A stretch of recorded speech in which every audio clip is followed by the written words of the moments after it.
And we're live. Hello, Andrew Plank. Hello. What? We're live? We're live. Okay. Hey, welcome to He Said, She Said, They Said. I'm Jane Johnston with the Briar Hill Group at RE/MAX. And here is... Hello, I'm Andrew Plank with LePage. Hello again. He does that because he knows he has to offset my high energy. How are you doing? I'm good. I'm relaxed.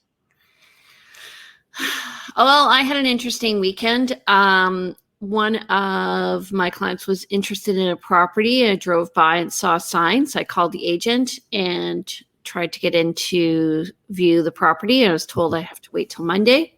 And they're doing offers on Monday. And I got a call that they received a bully offer. Okay. Right. We've talked about bully offers before, but bully offer is an offer that jumps the queue and just brings an offer despite the seller saying they want to wait. So what happened? They accepted the bully offer. It's conditional. Okay, interesting. Yeah. So normally Newer realtor. Newer realtor. Newer realtor was the listing agent. Right. Okay. And they actually truly maybe got bullied into doing something that wasn't in their client's best interest, but they didn't know any better. Possibly. I'm not going to judge. Let's just say I wasn't happy. Fair enough. Fair enough. Anyway, what we want to do always is win for our clients. So it's just the more transparent the process, the better. And there are always situations where you feel like you're not coming into it fairly, but that's okay. Well, I mean, there's rules that we are bound by, and then we also want to be able to, when people set up guidelines for offers, you want to make sure you want to have consistency in that. And if those guidelines or goalposts changed, it's really important that you get informed. And we actually have board rules that state that if you'd expressed interest and they'd received a bully offer, they should have contacted you to say, we have an offer, it's open for X amount of time. We're now going to be dealing with it instead of waiting till 7 o'clock on Monday or whatever it is. I heard of a colleague today, very frustrated, actually yesterday on one of our Facebook groups, talking about a property that listed last week and no showings until Monday, offers Monday at 9 p.m. That's just not enough time, especially during COVID when we're trying to keep to obviously one group at a time through a house. I think it's the same property. Okay. Well, yeah. So that's a frustrating one. And, it goes to maybe inexperience in an agent, and it goes to sometimes it's your seller's instructions, because sometimes the sellers feel like they have the answers and they're not actually willing to listen or prepared to listen to advice. And, as agents, we are agents. We follow those rules that are set for us, but we also follow our clients' instructions. Correct? No comment? Well, I think that we're doing it to ourselves as agents. We have to be careful because right now we can't book two people at the property at the same time. And I've been in a lineup outside of house with buyers. And sellers, now is the time to list your property because there is no inventory. That's all I have to say. High demand, low supply. And the demand is even creating extra demand because in the past where a property would list and you could get 40 people through in a day because maybe there would be multiple groups throughout the house and you'd have a lot more exposure. You don't get that anymore. So there is this scarcity, additional scarcity. Exactly. And I think what's going to happen is buyers are going to enter into tenancy agreements, and then we're going to see a drop off. Then we're going to get more listings.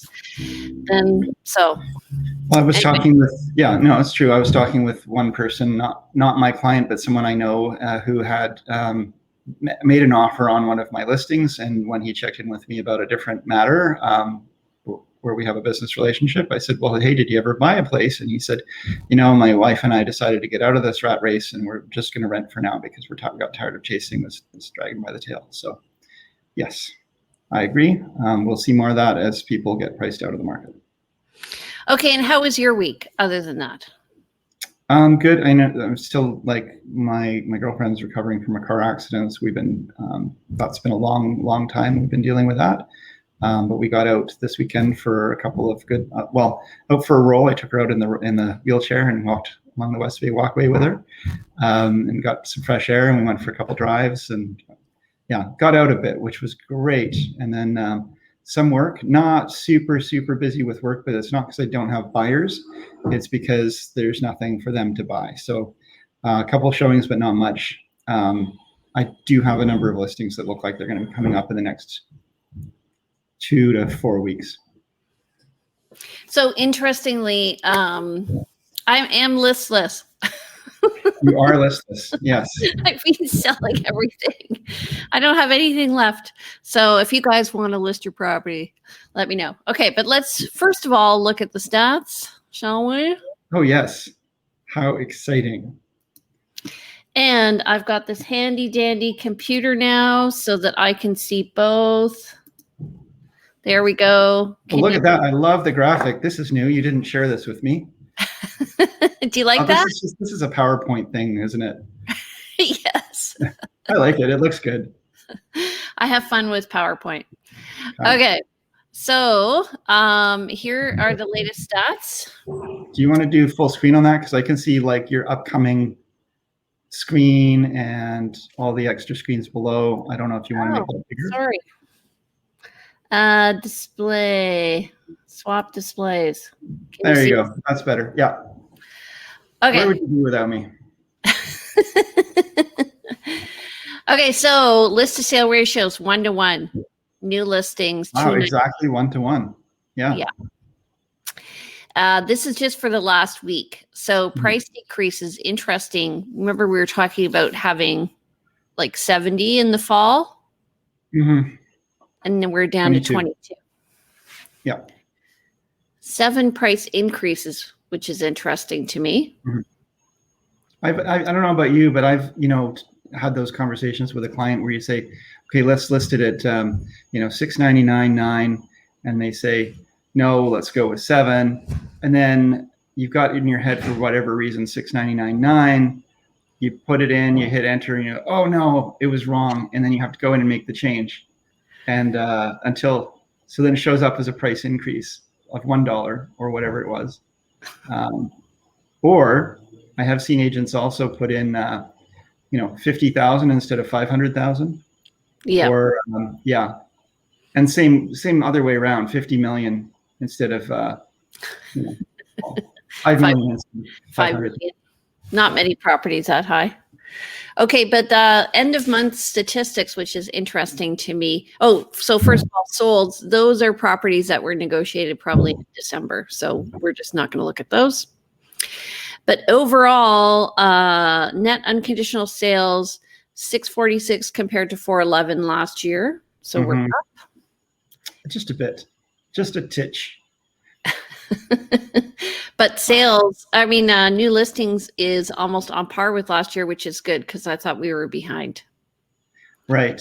Yeah. We're just so far behind in inventory. It'll take a while to catch up, but it looks like the actual number of new listings coming on market are comparable to. Now, that being said, January 2020 was the beginnings of people starting to be concerned with this new novel virus coming in.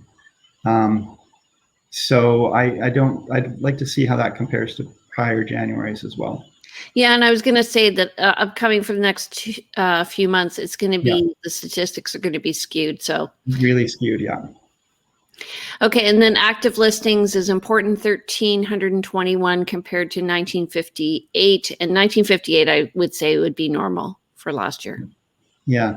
So at 1,321, that is townhouses, condos, houses, mobile homes, new. Is this residential only, or does this include the commercial as well? Residential. It's residential only. So, and this is from, Souk to Sydney and out to Port Renfrew and up over, up to the Malahat, sometimes to Duncan.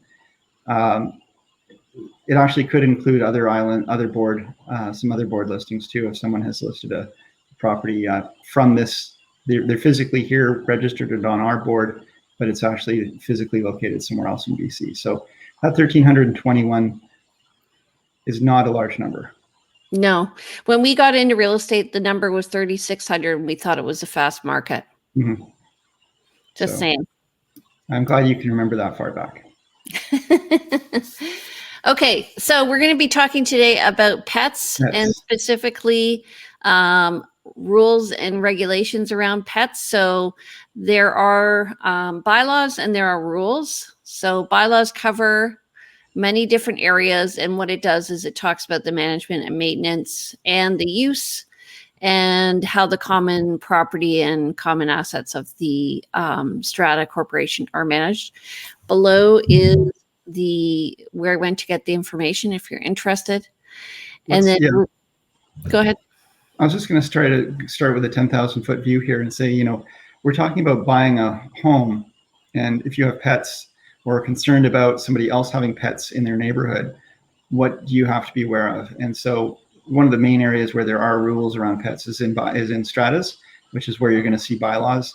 But there's also municipal rules, even if you're buying just a house. If you have, let's say, 6 dogs and the local municipality only allows, there are numbers on them. I think that Suka is a little bit, I think Suka allows 5 or 6. You know how many? Victoria allows 3. Yeah. And then, you got to go out to Suka if you have more than 3 dogs, technically speaking, to follow the rules. And speaking of rules and bylaws in strata, rules get changed every year. The strata council can make or change those rules themselves unilaterally. The bylaws themselves are something all the owners vote on by majority rule to change. So rules are more easily changed, can change every year. Bylaws are a little bit more involved to change. And also bylaws are registered at land title office. Right. Yeah. And they're not enforceable unless they're registered. Yeah. But we could also talk into the nuances of how these are written. We'll sort of look at some rules a little bit down the line, but sometimes people write rules and they don't realize how they're not, or bylaws, they don't realize that they're not really doing themselves a service. And so let's just define what a strata is, actually. So condos, duplexes, that is a half duplex, generally speaking, a townhouse, what's called a bare land strata, which could be just one of those, if you've ever driven down the road and you see a little sign that says, whatever street, and it says private road on it, that road is part of a subdivision that's actually one big strata lot that's been subdivided into one big strata property that's been divided into strata lots, and they share the common property of that road. And so that road does not belong to the municipality. It is not cleared by the municipality in winter. It's not serviced, and all those lots are strata, and they're subject to rules. Right. And so there are standard bylaws, which are the default ones. And the default ones for pets are 1 cat and 1 dog. Yeah. No size restriction, but 1 cat, and 1 dog, or one cat and 1 dog, or 2 cats or 2 dogs. Yeah. Yeah. Yeah. No, it's actually only 1 cat and 1 dog, because you have to change it for it to be 2 dogs. I'm pretty sure. Okay. So when you're working with a developer, it's important, I think, actually, to change it to 2 dogs. And I say this from personal experience, working with some buyers this past year, where they had 2 small dogs that were probably like 5 pounds each. But we had to go all the way out to new construction in Langford, where they had amended the bylaws to allow for 2 dogs. Otherwise, everything else that was new allowed only 1. Right. And so if you look at the market and here's everything for sale, and then you start saying only 1 dog, no rentals, no kids under 19, you are really starting to restrict how the use of the property and who can purchase it. Right. So it depends on the developer and how they are positioning their development towards a certain type of buyer. And if you're looking for a buyer that's maybe of the younger crowd and who is active and maybe wants more than 1 pet, then you might want to have the 2-dog allowed. You have to think about whether or not that's going to put off other buyers in the complex as well. And I think that's one of the reasons why oftentimes they don't do that. They're afraid you're going to end up with a building with everyone having 2 dogs, and some people not wanting to buy because they don't want to live in a dog. But people will pay money for their pets. People will go out of their way to take care of. I mean, we've all seen how ridiculous we all are as pet owners. I'm one of them, when it comes to caring for our pets and what we will do to ensure that our pets are comfortable and cared for. So stratas that don't allow pets cut out a big portion of the population, and so that affects value. Oh, I'm adding this pet picture for cute factor. Whoa. Okay. And Francis and the kitten, getting all kinds of social media posts about the kitten updates. It's amazing. So pet bylaws can ban pets. They can limit the number of pets. They can provide restrictions on keeping pets. So it says here, it talks about leashing them in common areas. Right. Often now they have like picking up after your pet as well. And I would say, okay. Okay. Well, let's just go through this. They also I love the ones that are like the pet weight ones, because, somebody's got a pet that's 21 kilograms. You're like, can I get away with this? Let's say, for the example, you hear in your list that there's a 20 kilogram limit. So, my pet's 21 kilograms. Okay, well, put it on a diet. Well, and also they don't say if it's full grown or not. So some people will bring the pet in. It's not over 20 kilograms, and then it gets bigger. And I actually had a client who lived in a strata where they said that it was no taller than 14 inches at the shoulder. Yeah. And it actually cost the seller $75,000 because the first buyer who wanted. Could you? Sorry, I'm just putting on hold for a quick sec. I'm so sorry. Are you talking to me? Anyway, they ended up the pet that for the first buyer had a shoulder height of 15 inches, and so that inch cost her dog being allowed into the strata. So the sale didn't happen, and 6 months later, $75,000 less, we ended up selling it. So there is really a financial impact. Yeah. And let me ask you this. You have clients, they've got 2 cats, the bylaws allow 1 cat, and your buyer talks to the strata council, and the strata council, let's say it's a self-run strata, they don't have a property manager, and then they don't fully understand how these rules work. And the strata council says, oh, sure, we will write an exemption for this cat, a second cat. You can have the second cat, no problem. And the person moves in because they've got permission. All good? You're not allowed to do that. No. Because why? Because the rule is the rule. And the bylaws are the bylaws, and they were made by the strata owners, and the strata council helps to enforce the rules, but they can't necessarily interpret them that way. They can't change them unilaterally. Yeah, and often it's an emotional appeal, but it's the thing is, think of your strata like Spock. This is the rule. Well, I mean, they may be very wonderful people, but they don't always know the rules. And the problem is not that we all want to be rule followers or rule benders. The problem is there's both of those types of people in the world. And if you are dealing with people who say, yeah, it's fine, come on in, no problem. And then one owner, even if it's a new owner that moves in 3 months later, doesn't like those rules or those bylaws, I got to use the right language, they can create problems. So you want to ensure that the bylaws reflect your use. And even if you can talk, if it means talking the group into changing those bylaws, which I have seen happen, don't just get a permission letter from the strata, get all the owners to agree to change those bylaws if you can. And that's really difficult in a short condition period when you're not going to really have that happen very, very easily without moving some mountains. And I have to tell you, we're both using the words bylaw and rule interchangeably. So we have done this on the next slide, so I apologize. Okay. So when I'm looking at a property, I set the listing service up so that I can see what the bylaws are. And you can see here 1 dog and 1 cat, or 2 dogs. Maybe you're right. 2 dogs and 2 cats is the.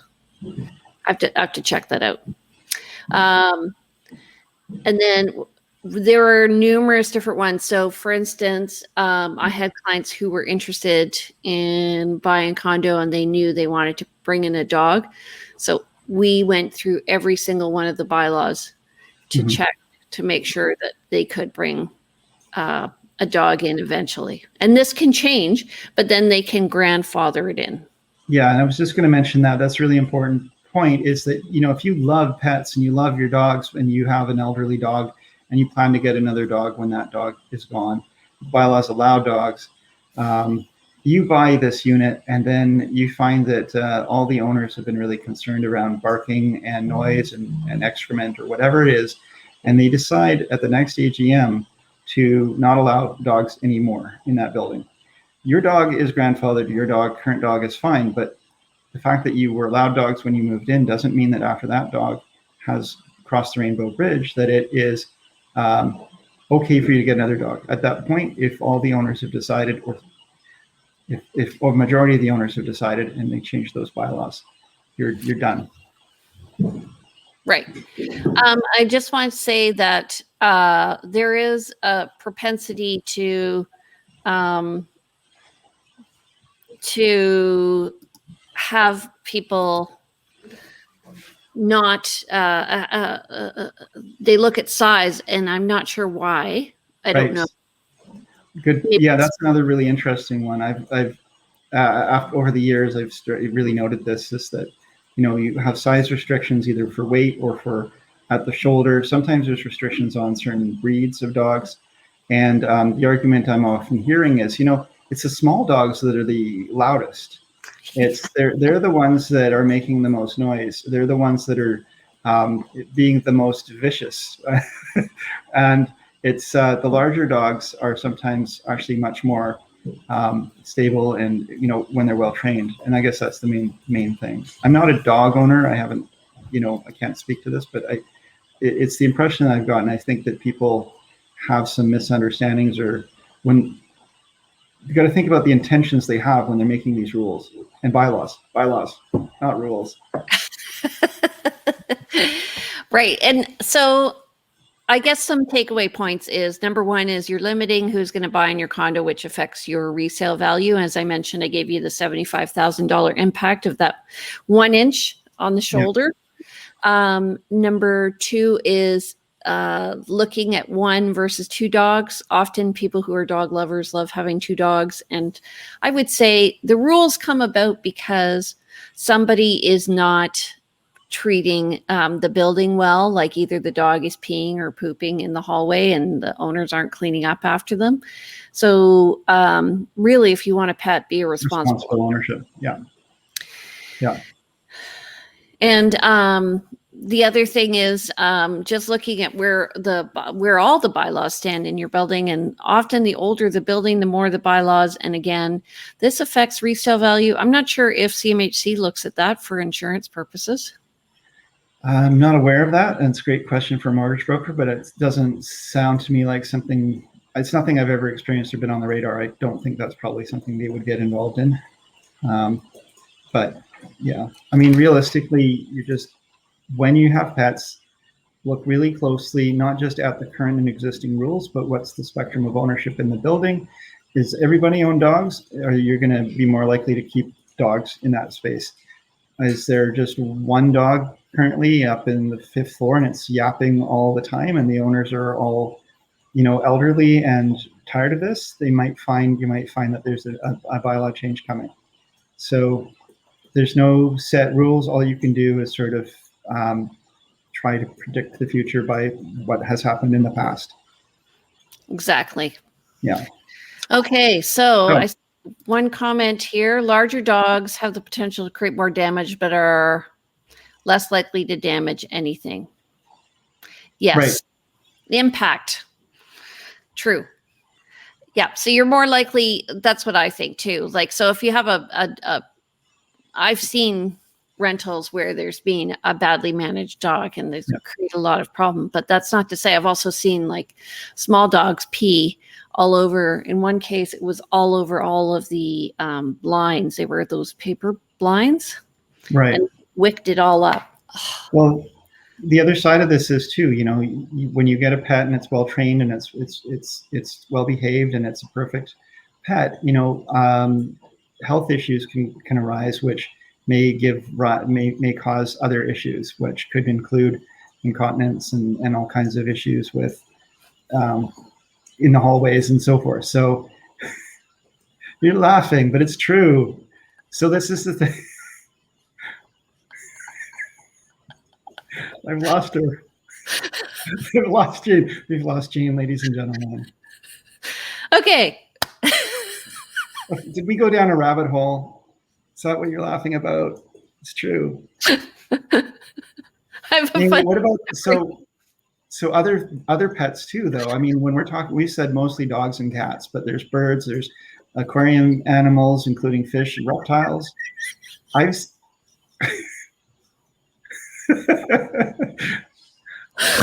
showed a place once that had chinchillas. They had a bunch of chinchillas in a condo, and the place stunk to high heaven. Couldn't even walk. I had to walk in and just like hold your breath and look around. I think it was a rental. It was really bad. We went to a condo the other week with some clients, and there was a cover over an aquarium or terrarium. And the husband goes, "I wonder what's under that." And the wife's like, "Don't touch it." Oh, we have a rental in our place, and our tenant, when we moved in, the tenancy didn't allow pets, and our tenant was like, "Well, could maybe I have some pets?" And we said, "Well, we're open to discussing that. You know, what do you have in mind?" "Oh, you know, maybe a bearded dragon or a tarantula." Ew. And I got a hard no. I had a client who had 3 dogs, and she wanted to buy this place that only allowed 2 dogs, and I'm like, "It only allows 2 dogs." She goes, "Oh, that's okay. I carried the 3rd one in my purse." Or there are people who have cats that are identical. Yeah. And they're only allowed 1 cat. Yeah. So they are like, "Well, I have 2 cats, but they're siblings, so only 1 cat will sit on the windowsill at a time." Better hope so. Yeah. But that being said, there are large implications, fines if you don't abide by the bylaws. So please do so. All true. Last story, I guess I have a war story of, I helped a lady years ago she did have 6 or 7 dogs. I think she had 6 dogs. And oh man, I listed this house for sale, and it again stunk like you wouldn't believe. It was a really hard one to get prepared for sale. And the dogs ruled the roost there. We got the home sold, and then we were looking for a place that actually, one of the reasons she was moving was because she had too many dogs for the city. So we started looking for a place further out. Price point was not very great, so we had to look in a lower price point. There wasn't a lot of options and choice. So we went out to Souk, where the bylaws allowed for the 6 dogs. And we're looking out there, but we still weren't finding anything. In the end, the relationship didn't work out in terms of a working relationship. She wasn't understanding or heeding the advice I was giving. She went to another agent, and I found out from later on that she'd ended up buying a half duplex in Langford, and moved in there with her 6 dogs. Now, and she thought that meant that because there were no rules that she could see, because it's a half duplex, that there were no rules. But that's not true. As Jane mentioned earlier, the standard bylaws apply if there's no registered bylaws. Standard bylaws allow 1 dog or 1 cat, or perhaps 2 dogs. So that next door neighbor in that duplex would have been having some major problems with this person. And I totally would have advised against that, and was one of the reasons why the relationship didn't work out. Sometimes hope springs eternal. But that would have been, I don't know what the end result was, but I'm pretty sure that she would have either had to sell again or get rid of her dogs, because that was not the right move. That's terrible. It is. It is. Well, I want to say we actually created a document. So if you're interested of dog-friendly condos, because we had to do this, we've done this for a number of clients. So we just keep adding to it. And so if you're interested, let me know. Do you have anything you want to add? Yeah, send me the list. Okay. Okay, so I was thinking next week, since we have reached the end of the month and we're going to get our stats midweek, let's talk about a full market update, and we'll bring a mortgage broker or two. Okay, sounds good to me. Okay, awesome. Thanks, Jane. Okay, so if you want to reach Andrew, you can reach him here, Andrew Plank. I am found online. That's my website, andrewplank.com. And yep. And his number is 250-360-6106 for those people who are listening only. Oh, yes. Can I do you, Jane? I'm doing Jane. And you can reach Jane Johnston at 250-744-0775. That's 250-744-0775. Or email her at briarhillgroup@gmail.com. Thank you. Okay, everybody. So we'll see you next Monday, 10 a.m. for a fun review of what's happening with the market. Roy is saying, I watch the show every week live or after, and I have a question about the usual income of property ratio in Greater Victoria. I know it has nothing to do with pets. Okay, Roy, if you want to send Andrew or me that question, because I'm not exactly sure what you mean. Yeah, that was. Well, we can deal with it next week. Yeah. Okay. Have a great week, everybody. See you Monday at 10 a.m. And don't forget, if you're on YouTube, to subscribe. Bye. Bye, everybody.